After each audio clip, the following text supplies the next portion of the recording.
अब कॉलेज के साथ साथ डीएससी की पढ़ाई को मैनेज करना काफी ज्यादा मुश्किल होता जा रहा है। हाय, मेरा नाम अंश चौधरी है। मैं computer science third year AI branch का स्टूडेंट हूँ और इस चीज में मैं अपनी डीएससी लर्निंग जर्नी को डॉक्यूमेंट कर रहा हूँ। अब वो 3 दिसंबर की सुबह थी जब मैं उठते ही अपनी वीडियो को एडिट करने बैठ गया।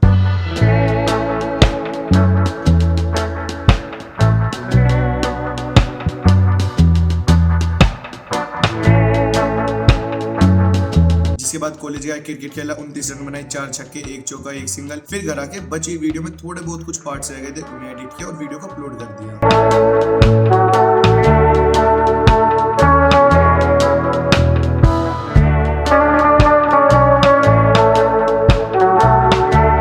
फिर दिन भर के काम खत्म करके शाम को मैं फाइनली पढ़ाई करने बैठ गया।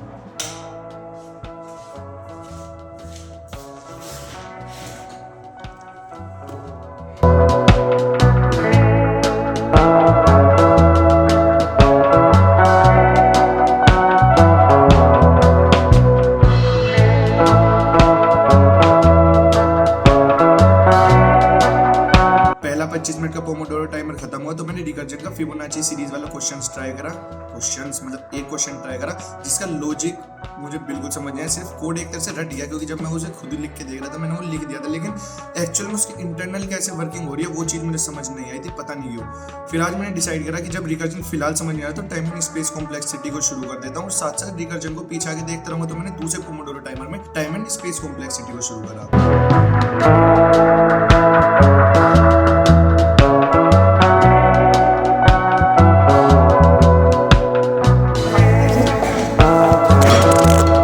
अब जब दूसरा पोमोडोरो टाइमर खत्म हुआ तो मुझे रियलाइज हुआ मैंने पिछला 1 घंटा एक तरह से बर्बाद कर दिया, क्योंकि कुछ भी समझ नहीं, ना मुझे आज टाइम एंड स्पेस कॉम्प्लेक्सिटी पल्ले पड़ रही, ना मुझे आज रिकर्जन समझ आ रहा। एक तरह से आज की पढ़ाई का सेशन मेरा काफी ज्यादा वेस्ट फील हो रहा था मुझे, क्योंकि मैं कॉलेज के बार बार मेरे दिमाग में मेरे कॉलेज के एग्जाम्स की पढ़ाई चल रही थी तो मैं एक जगह फोकस नहीं कर पा रहा था। इस वजह से ये दिन काफी ज्यादा बेकार तरह से एंड हुआ। A2 इसकी शुरुआत कुछ अलग तरीके से हुई। जिम में 150 केजी की बढ़िया डेडलिफ्ट लगाने के बाद थोड़ी सी फॉर्म में गड़बड़ थी, लेकिन लगाने के बाद मैं काफी ज्यादा मोटिवेटेड और खुश था। मैं शाम को अपनी कॉलेज वाली पढ़ाई ASC application of soft computing, जिसमें हम एआई मॉडल्स को कैसे ट्रेन करते हैं और बेसिक एआई क्या होता है उसका आइडिया दिया जा रहा है इस सब्जेक्ट में, मैं उसका यूनिट 1 पढ़ाई करने बैठा।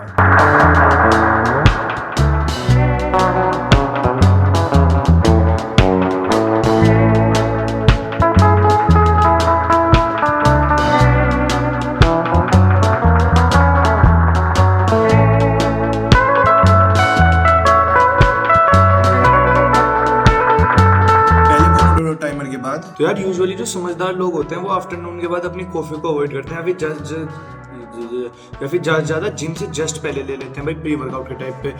मैं most of the time leg day से पहले कॉफी लेता हूँ और आज मैंने रात को कॉफी पी है क्योंकि कल जो मेरा 1 घंटा बर्बाद हुआ मैं आज नहीं चाहता था वो भी बर्बाद हो। फोकस बिल्कुल नहीं था, ब्रेन फॉग हुआ पड़ा था, दिन भर कुछ नहीं करा। कॉलेज में क्रिकेट खेला, बाय द वे आज क्रिकेट में मैंने 28 रन बनाए, 4 छक्के और 1 चौका मारा, मजा ही आ गया। मतलब वो एक शॉट नहीं लग जाता है दिन में जिसे पूरे दिन सोचते रहता, आज एक ऐसा शॉट लगा। हाँ, तो बात थी कॉफी की। तो मैं ना, काफ़ी सारे लोग कॉफ़ी से सेंसिटिव होते हैं। मेरी माँ ने बचपन से मुझे कॉफ़ी पिला के संडे के दिन जबरदस्ती पीट पीट के सुलाया है, तो इसलिए मैं कॉफ़ी से ना काफ़ी ज़्यादा इनसेंसिटिव हूँ। बस कॉफ़ी से ये है कि अब जैसे मैं अपना काम करने बैठा था 7 बजे, अभी 8 बज चुके हैं, तो मेरा फोकस काफ़ी आई है। अब ऐसा नहीं है मैं अभी सोने जाऊँ तो मुझे मस्त नींद आ जाएगी, ऐसा नहीं है कि मैंने कॉफ़ी पी रखी है तो नींद आने की 1-2% करती होगी और वो बहुत रेयरली इफेक्ट करती है मेरी नींद को कॉफ़ी, ऐसा नहीं कि हमेशा करती है। तो अपना देख के करना हिसाब। काफ़ी लोग, बहुत 90% ऑफ द लोग सेंसिटिव होते हैं कॉफ़ी से। स्टडी है जो मैंने किसी रैंडम यूट्यूब वीडियो में देखी थी और वही ज्ञान तुम्हें चिपका दिया। मैं इनसेंसिटिव हूँ और मैं समझदार भी नहीं हूँ ना।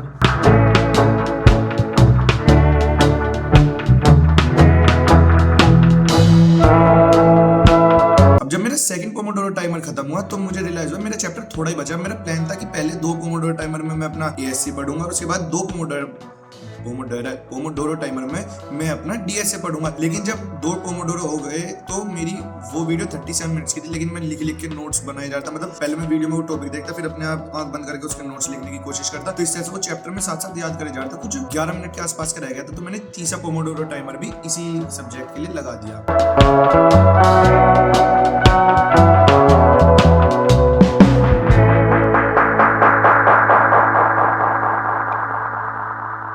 दोनों की चीजें एकदम बढ़िया से क्लियर हो गई होंगी।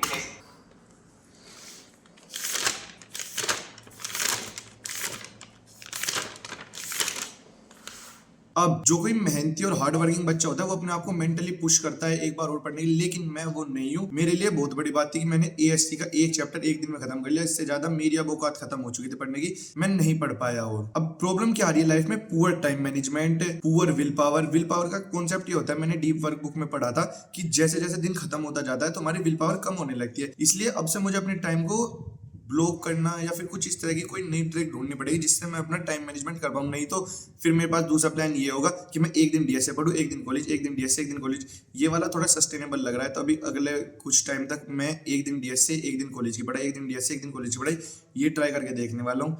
बाकी इस जर्नी में जुड़े रहने के लिए इस चैनल को सब्सक्राइब करने के बारे में सोच सकते हो। बाकी स्टे हार्ड और कोडिंग करते रहो, और जब कोडिंग करके सोओगे तो नेक्स्ट लेवल नींद आएगी। हालांकि मैंने इस दिन कोडिंग नहीं करी, लेकिन नींद काफी अच्छी है क्योंकि मैंने एक पूरा चैप्टर खत्म किया था। मेरे लिए बड़ी बात थी भाई।